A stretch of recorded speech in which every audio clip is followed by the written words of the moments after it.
বাংলাদেশ জাতীয় সংসদ নির্বাচনে কোন দল জিততে পারে? ইতিমধ্যেই পূর্বাভাস দিয়ে দিল জনমত সমীক্ষার রিপোর্ট। আর তাতে যা দেখা গেল তা শুনে মাথায় হাত সবার।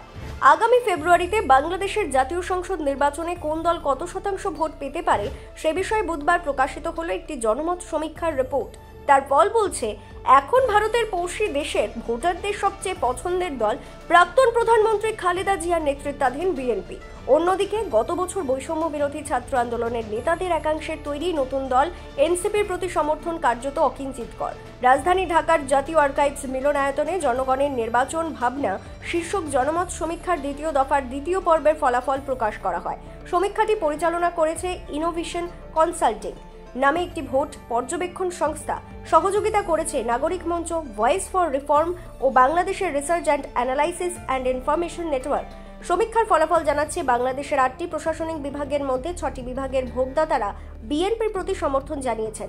কট্টরপন্থী জামায়াতে ইসলামী এবং গত বছরের অগস্টে গণবিক্ষোভের জেরে ক্ষমতাচ্যুত শেখ হাসিনার আওয়ামী লীগ এগিয়ে রয়েছে একটি করে বিভাগে।